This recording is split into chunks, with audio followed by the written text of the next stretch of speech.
Welcome दोस्तों, study champs में आप सभी का स्वागत है। आज हम लोग 1000 जीके जीएस सीरीज का पार्ट 26 देखने जा रहे हैं। हमारा पहला प्रश्न है, यदि किसी समान पदार्थ से बने चालक की लंबाई को दोगुना तथा त्रिज्या आधी कर दी जाए तो उसका प्रतिरोध कितना होगा।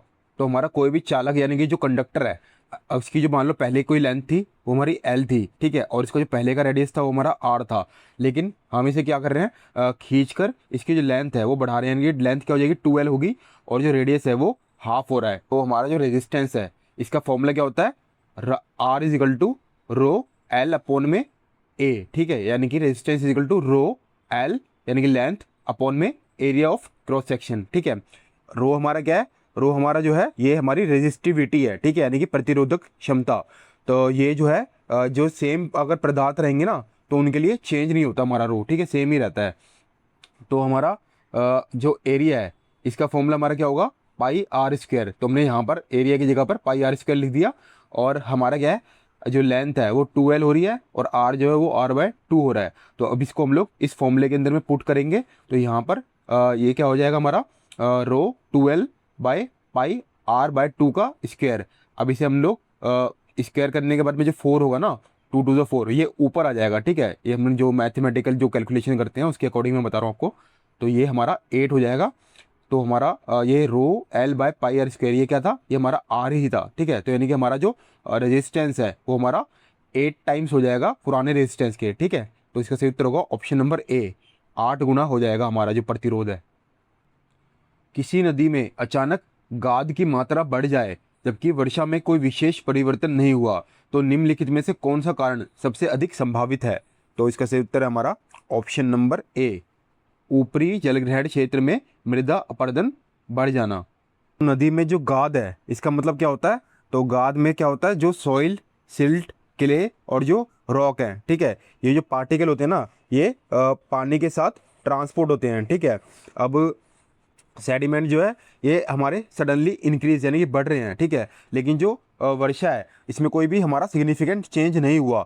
तो नॉर्मली जो हैवी रेनफॉल से क्या होता है, सॉइल जो होती है ना उसका इरोजन यानी कि उसका जो कटाव है वो बढ़ जाता है, जिससे नदी के अंदर में जो सेडिमेंट्स हैं वो हमारे बढ़ जाते हैं, ठीक है। लेकिन यहाँ पर जो है रेनफॉल हमारा सेम है, ठीक है। तो क्या हो रहा है, तो हमें रेनफॉल के अलावा जो इरोजन के सोर्स हैं उनको देखना है, ठीक है। तो हमारा जो ऊपरी जलग्रहण क्षेत्र है यानी कि अपर कैचमेंट एरिया, ठीक है, ये वो एरिया होता है जहाँ से जो पानी है वो कलेक्ट होकर रिवर में आता है, ठीक है। कलेक्ट हो गया और फिर रिवर में ना स्टार्ट हो गया हमारा, ठीक है। तो अगर मान लो जो हमारा ऊपरी जलग्रहण क्षेत्र है, अगर इसके अंदर में जो हमारा डिफॉरेस्टेशन हुआ है, ठीक है, यानी कि हमारी जो वनों की कटाई और खनन से जो मिट्टी है वो ढीली हुई है, या फिर ऊपरी इलाके के अंदर में चट्टाने या मिट्टी जो है वो खिसक गई हैं, इससे जो है सॉइल का जो इरोजन है वो बढ़ सकता है, ठीक है। तो आप समझ रहे हैं ना, पानी के बिना भी हवा या फिर अन्य कारणों से मिट्टी जो है नदी तक पहुंच सकती है। यदि किसी धातु की सतह पर खरोंच आने के बाद भी क्षरण बहुत धीमी गति से होता है तो इसका सबसे उपयुक्त कारण क्या माना जाएगा। इसका सही उत्तर है ऑप्शन नंबर ए, धातु की स्वाभाविक निष्क्रिय ऑक्साइड परत पुनः बन जाना। तो मान लो ये कोई हमारी मेटल है, ठीक है। अब अगर मान लो इसकी जो सरफेस है इस पर कोई स्क्रैच आ जाता है, ठीक है, तो नॉर्मली क्या होता है, जो मेटल है वो इन्वायरमेंट के कांटेक्ट में आकर कोरोसिव हो सकता है, ठीक है, यानी कि इसके ऊपर में हमारी जंग लग सकती है, ठीक है। लेकिन कुछ मेटल हमारी जो होती है ना, जैसे कि हमारी जो एल्यूमिनियम, ठीक है, या फिर हमारी जो क्रोमियम, तो ये अपनी सरफेस पर एक बहुत ही ज़्यादा पतली और प्रोटेक्टिव ऑक्साइड की लेयर बना लेते हैं, ठीक है। इस प्रोसेस को हम लोग पैसिवेशन यानी कि निष्क्रियकरण कहते हैं।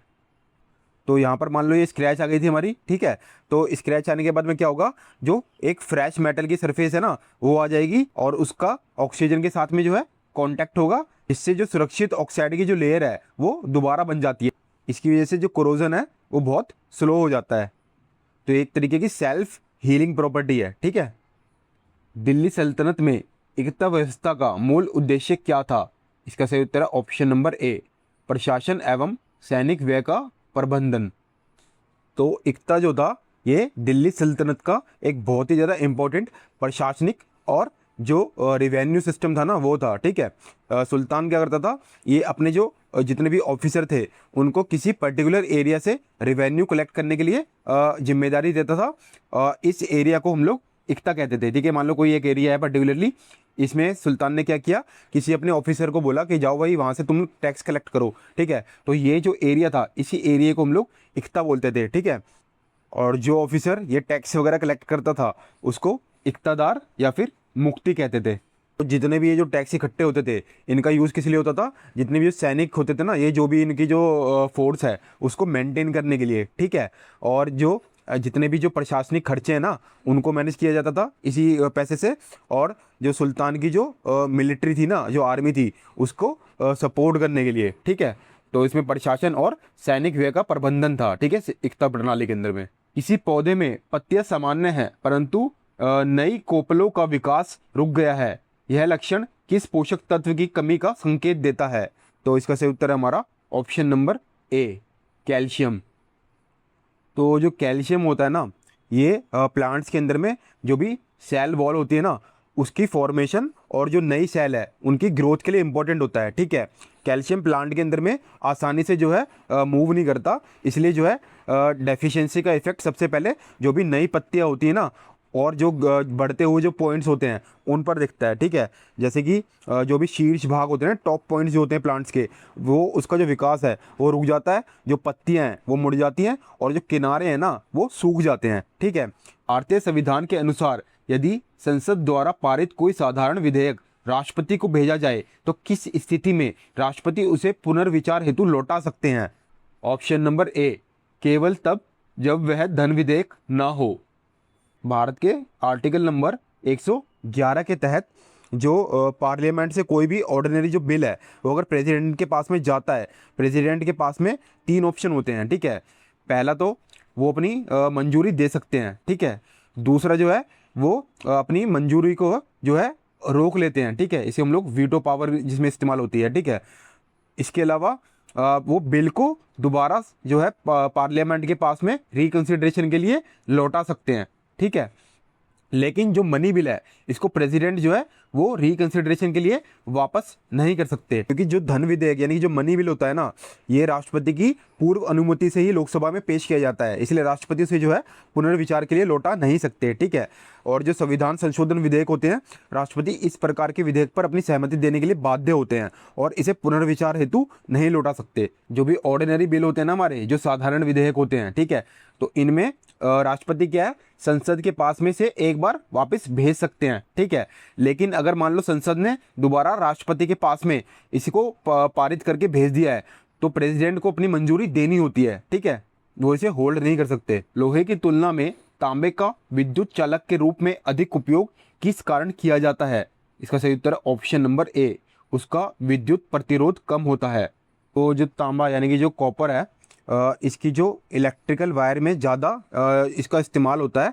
कॉपर की जो रेजिस्टिविटी होती है ना, इलेक्ट्रिकल रेजिस्टिविटी, वो हमारी बहुत लो होती है, ठीक है। इसलिए जो करंट है वो फ्लो करते वक्त एनर्जी का जो लॉस और जो हीटिंग है वो कंपेरेटिवली कम करता है, ठीक। कॉपर की जो रेजिस्टिविटी है वो आयरन से काफ़ी कम होती है, इसलिए सेम लेंथ और थिकनेस के वायर में कॉपर का जो रेजिस्टेंस है वो कम होता है, ठीक है। भारत के नियंत्रक एवं महालेखा परीक्षक यानी कि कैग के संबंध में निम्नलिखित में से कौन सा कथन सबसे अधिक सटीक है? तो हम लोग इसको ऑप्शन देखते हैं। ऑप्शन ए हमारा, वह सरकारी व्यय की वैधता एवं लेखों का परीक्षण करता है, ये हमारा बिल्कुल ठीक है। इसका मेन जो काम है ये गवर्नमेंट के अकाउंट और जो एक्सपेंडिचर है उनका ऑडिट करता है। इसके पद, कार्य और शक्तियों का जो विवरण है वो हमारे भारत के आर्टिकल नंबर 148 से लेके 151 में दिया गया है। चेक क्या काम करता है, ये चेक करता है कि जो सरकार के जो पैसे थे उनका लॉ के अकॉर्डिंग खर्चा हुआ है या नहीं हुआ है, ठीक है। गवर्नमेंट डिपार्टमेंट की जो अकाउंट्स है उसकी ऑडिटिंग प्रॉपर है या नहीं है, और जो मनी का जो यूज़ है वो ऑथराइज पर्पज़ के लिए हुआ है या नहीं है, ठीक है। तो ये बेसिकली एक ऑडिट करता है। एक किसान ने लगातार कई वर्षों तक केवल नाइट्रोजन युक्त उर्वरकों का प्रयोग किया था, कुछ समय बाद उत्पादन घटने लगा, इसका सबसे उपयुक्त वैज्ञानिक कारण क्या है? इसका सही उत्तर है ऑप्शन नंबर ए, मिट्टी में अन्य पोषक तत्वों का असंतुलन उत्पन्न हो गया। तो जो प्लांट्स होते हैं ना, इनको सिर्फ नाइट्रोजन नहीं चाहिए, बल्कि उन्हें जो है बैलेंस अमाउंट के अंदर में नाइट्रोजन, हमारा जो फॉस्फोरस और जो पोटेशियम है, ठीक है, और इसके अलावा जो माइक्रो न्यूट्रिएंट्स होते हैं ना छोटे छोटे, जैसे कि मान लो जिंक या फिर हमारा जो आयरन या फिर जो हमारा बोरॉन वगैरह है, ठीक है, तो ये माइक्रो न्यूट्रिएंट्स और ये जो हमारे जितने भी हमारे उर्वरक हैं, ठीक है, इनकी जो है प्लांट को अपनी ग्रोथ करने के लिए आवश्यकता होती है, ठीक है। अगर फार्मर कंटिन्यूसली सिर्फ नाइट्रोजन जो है वही यूज़ करता रहे तो सॉइल के अंदर में जो नाइट्रोजन है इसकी जो है एक्सेस हो जाएगी, ठीक है, मतलब ज़्यादा मात्रा में बढ़ जाएगा। और जो हमारे फॉस्फोरस, पोटेशियम और जितने भी जो माइक्रो न्यूट्रिएंट हैं इनका जो डेफिशिएंसी है, ठीक है, वो बढ़ जाती है, ठीक है, जिसकी वजह से जो प्लांट की ग्रोथ और जो प्रोडक्टिविटी है उस पर असर पड़ता है और जो फसल है उसकी पैदावार घट जाती है। अलाउद्दीन खिलजी की बाजार व्यवस्था का सबसे महत्वपूर्ण प्रशासनिक उद्देश्य क्या था? इसका सही उत्तर है ऑप्शन नंबर ए, विशाल स्थायी सेना का व्यय नियंत्रित रखना। तो अलाउद्दीन खिलजी ने प्राइस को कंट्रोल करने के लिए एक स्ट्रिक्ट मार्केट रेगुलेशन बनाया था। उसकी जो आर्मी थी वो काफ़ी बड़ी थी, जिसमें जो इतने भी जो सैनिक थे ना उनको जो है एक कम और फिक्स अमाउंट की सैलरी देना था, ठीक है। अगर मार्केट में जो जितना भी फूड और जो हमारी जो ज़रूरी जो सामान है अगर उनका प्राइस बहुत हाई हो जाता तो सोल्जर्स हैं उनकी सैलरी बढ़ानी पड़ती। इसलिए अलाउद्दीन खिलजी ने अनाज और जितने भी जो आवश्यक वस्तु थी उनके प्राइस को कंट्रोल किया, मार्केट में रेगुलेशन लगाया और जो जितने भी जमाखोरी और जो काला बाजारी थी उस पर रोक लगाई, जो कीमतें हैं वो कम रही। और इसका रिजल्ट ये रहा कि जो अलाउद्दीन को अपनी आर्मी जो है उसके खर्चे मेंटेन करना आसान हो पाया। किस प्रकार की वर्षा तब होती है जब आर्द्र वायु पर्वत से टकराकर ऊपर उठती है? तो इसका सही उत्तर ऑप्शन नंबर ए, पर्वतीय वर्षा यानी कि ओरोग्राफिक रेन। तो जैसे ये हमारा कोई पर्वत था और कोई आर्द्र वायु यानी कि जो मॉइस्ट एयर है वो इससे टकराएगी तो क्या होगी, जो माउंटेन है ये इसके साथ साथ ऊपर उठ जाती है, ठीक है। जब ये ऊपर उठ जाएगी तो जो एयर है वो हमारी ठंडी हो जाती है, जिससे जो कंडेंसेशन है, ठीक है, वो होता है और जो हमारे क्लाउड्स हैं, ठीक है, ये बन जाते हैं, जिससे कि यहाँ पर जो है काफ़ी ज़्यादा मात्रा में रेनफॉल होती है, ठीक है। इसको हम लोग ओरोग्राफिक रेनफॉल यानी कि पर्वतीय वर्षा कहते हैं। वित्त आयोग का गठन भारतीय संविधान के किस व्यापक उद्देश्य से जुड़ा है? तो इसका सही उत्तर है हमारा ऑप्शन नंबर ए, केंद्र और राज्यों के बीच वित्तीय संसाधनों का संतुलित विवरण करने से। तो जो फाइनेंस कमीशन यानी कि हमारा जो वित्त आयोग है ये हमारे संविधान के आर्टिकल नंबर 280 के अंदर में आता है, ठीक है। इसका जो मेन उद्देश्य है और जितने भी हमारे सेंटर और जो स्टेट है इनके बीच में जितने भी फाइनेंशियल जो रिसोर्सेज है इनका जो है इक्वल डिस्ट्रीब्यूशन करना होता है, ठीक है। तो फाइनेंस कमीशन जो है ये मेनली रिकमेंड करता है सेंटर और जो स्टेट है इनके बीच में जो भी टैक्सेस है ना या फिर जो रेवेन्यू है इनका डिस्ट्रीब्यूशन करना। कलमकारी किस प्रकार की कला से संबंधित है? तो इसका सही उत्तर है हमारा ऑप्शन नंबर ए, कपड़े पर हाथ से चित्रकारी से। एक भारत की प्राचीन कला है जिसमें सूती या फिर जो रेशम के कपड़े हैं इन पर जो नेचुरल कलर्स होते हैं ना उनका यूज़ करके बहुत ज़्यादा अट्रैक्टिव डिज़ाइंस बनाए जाते हैं। तो कलम का मीनिंग होता है हमारा पेन, ठीक है, और जो कारी का मतलब होता है हमारा आर्ट या फिर वर्क, ठीक है। तो आज हमने 1000 जीके जी सीरीज़ का पार्ट 26 देखा। मैं आशा करता हूँ कि आपको ये पार्ट काफ़ी अच्छा लगा होगा। धन्यवाद।